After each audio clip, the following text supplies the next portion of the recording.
sampah. Oh, bikin bank sampah. Ini kita sudah sampai di makam Belanda Sukun. Kita juga menunggu teman-teman dari Udayana dan Winsa yang tadi masih di UN, sekarang udah OTW yang naik HIS tadi, naik elep. Jika kita kemungkinan masih jadi satu kelompok juga kemungkinan bisa gitu. Itu teman-teman sudah.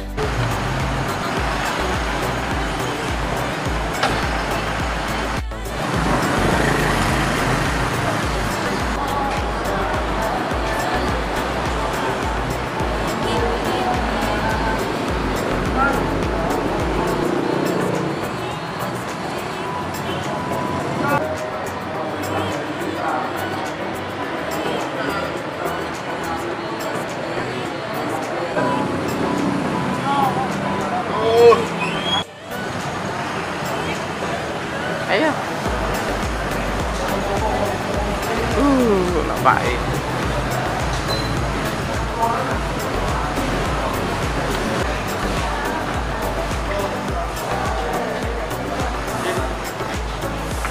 Ini pembagian autan. Assalamualaikum warahmatullahi wabarakatuh. Salam sejahtera bagi kita semua. Kamu suatu hal yang akan kita syukuri bahwa pagi ini kita berkumpul di sini untuk mengisi makam pemakaman Belanda pada bulan September share Malang.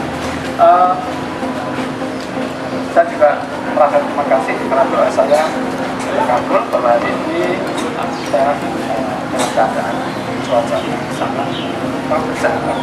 Ya, jadi oleh karena itu tadi pagi saya minta menanyakan siapakah yang pernah datang ke mari untuk mengunjungi pemakaman yang sudah menjadi museum ini. Ada yang sudah hadir pernah datang ke sini, angkat tangan. Ada 1, 2.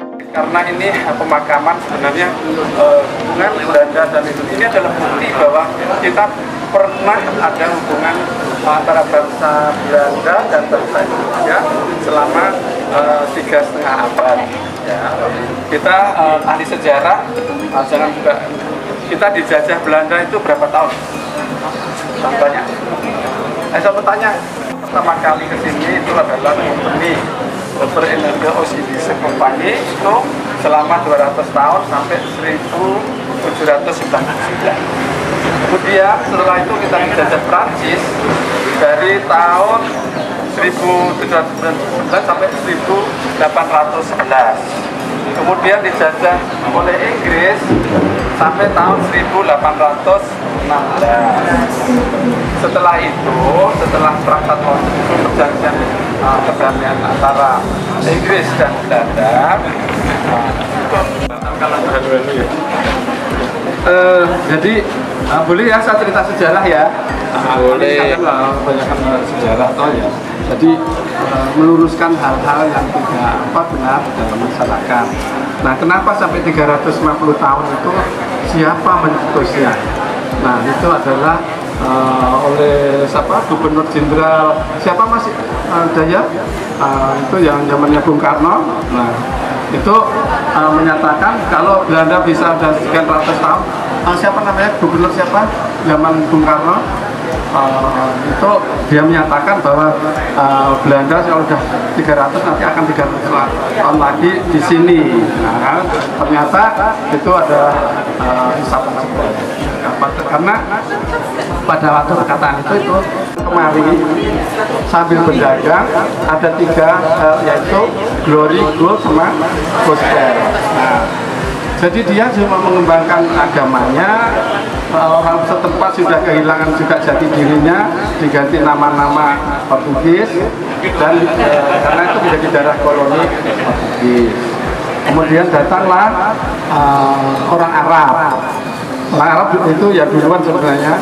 Dia datang ke sini berdagang sama ini justru semboyannya adalah menguasai bangsa melalui bahasa, yaitu dengan mengembangkan bahasanya. Pertama kali ke sini itu akhirnya Cornelis de Houtman itu, yaitu dia tulis itu semua kosakata dalam bahasa Belanda, kemudian dicetak dan menjadi panduan orang-orang di sini. Nah, jadi orang Belanda itu enggan belajar mengajarkan bahasanya dan budayanya kepada orang Indonesia.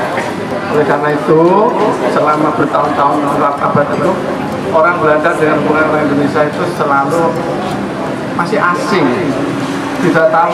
Jadi banyak hal-hal yang tidak dimengerti oleh orang sini. Misalnya kuburan Belanda banyak sekali dibongkar-bongkar, dikiranya di dalamnya ada emas, ada perak, ada harta benda. Itu nonsens, karena orang Belanda adalah aliran Calvinis. Orang Calvinis itu tidak pernah menaruh barang-barangnya di dalam di dalam tempat dia ini, di petinya, peti matinya pada tinggal. Mungkin Cina ada beberapa ya, misalnya kan Cina juga ada kepercayaan supaya mulutnya berkata-kata bagus, jadi mulutnya dimasukin mutiara.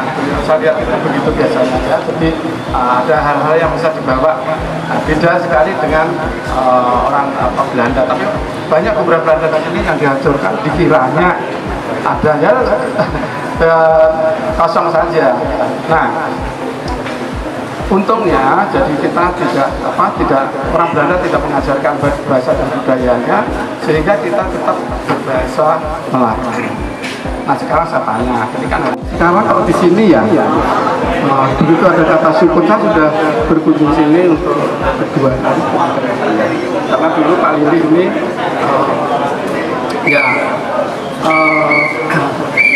selama kurang lebih 12 tahun Pak Lili itu menjadi komentator Radio Belanda. Sekarang saya buka ke PA juga, mohon maaf. Nah, di sini yang dimakamkan siapakah yang Anda boleh tahu? Nah, kalau yang sudah pernah ke sini sih nggak apa-apa ya, pasti tahu ya.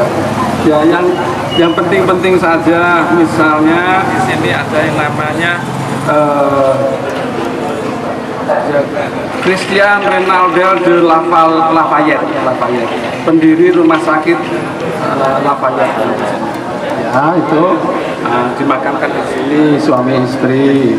Ya, kemudian ada lagi ini siapa namanya, Pastor Joseph Wang, ini ya, Cina nih ya, pendiri sekolah Katolik Kolese Santo Yusuf. Ya, di sana juga Santo Yusuf ada juga sekolah untuk anak difabel ya. Saya pernah ke sana juga wawancara. Kemudian ini juga pendiri juga gereja Kristen Jatiweta di Batu Malang, kan itu kalau salah. Ya, siapa yang ke Batu ini sekarang sudah macet ya, orang pada narkoba di sana. Ya, kemudian ada, ini lucu banget. Ada namanya Peter Al-Samaris dan Aikman. Siapa lagi? Ini adalah seorang tokoh Freemason atau dalam bahasa Belanda Bray Matslar. Matslar itu apa sih? Tukang batu. Jadi di situ namanya sebenarnya bahasa Belandanya Vrijdenk. Orang yang alirannya ini sebenarnya humanis. Agama apa saja, Islam, Kristen, Yahudi, semua di situ. Nah, ini kalau tidak salah sejarahnya itu inilah yang datang ke sini ke Indonesia pertama kali oleh Theo Stephen tahun 1762.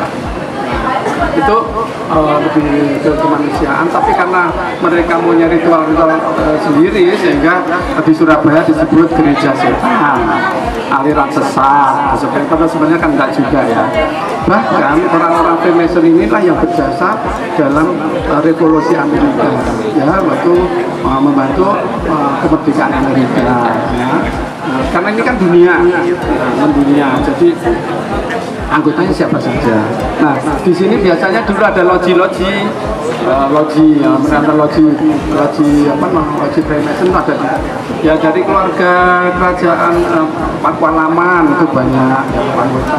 Kemudian yang saya kenal itu yang pendiri Budi Utomo seperti Rajiman, terus ada siapa itu semua tuh aliran itu. Jadi tujuannya itu ya, sebenarnya menentang ini Belanda yang kan kemerdekaan ya, itu sebenarnya ya. Jadi nah, tapi mereka umumnya kalau yang gerakan dapat seperti jangka ya, itu adalah lambang mata itu, bahwa mata itu. Jadi orang hidup itu selalu diawasi, ada pengawasnya, yaitu yang maha pencipta, yang maha kuasa dan sebagainya. Karena itu hati-hatilah hidup itu. Nah, kemudian kenapa itu ada bata-bata itu ya? Karena ilmu pengetahuan itu tidak bisa berdiri sendiri. Misalnya bata 1 diterapkan oleh kamu ya, bata 2 nanti atasnya. Ya, jadi ibaratnya orang belajar pengetahuan itu membangun suatu bangunan. Ya, jadi kita ini sedang membangun. Jadi yang sudah lama itu kita. Oleh karena itu jangan kembali lagi ke bawah. Ya, jangan. Ya. Kemudian ada satu lagi. Ada seorang wanita cantik, ya, keturunan ibu Filipina, ya. Dia berjumpa sama seorang, kalau orang sini itu semua orang bule itu Belanda, ya kan? Padahal namanya itu yang seorang Belanda yang pelaut itu namanya itu Afonso I. Namanya Afonso, pasti ini bukan orang dari Belanda. Ini ya kalau Spanyol ya Portugis, ada Afonso Albuquerque, tapi ini kebetulan dari Spanyol. Ketemu si cewek itu namanya Dolly. Itulah yang nanti akan mendirikan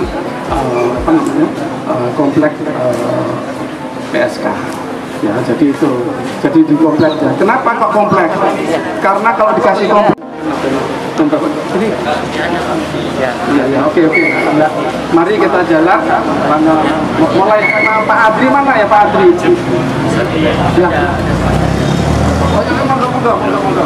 Oh ya, ada satu hal pesan saya. Ya, memang studi saya. Tadinya orang tidak begitu perhatian kepada batu nisan, ya. Saya waktu itu memang kerja saya itu saya membantu untuk Radio Belanda untuk siaran features, yaitu mengenai hubungan Indonesia Belanda dari segala bidang. Dan pada saat saya dari Banten sampai ke Banda Neira sampai ke mana, nah itu saya temukan itu di setiap tempat itu ada kuburan Belanda. Nah, saya tertarik yang ada di Banten. Di situ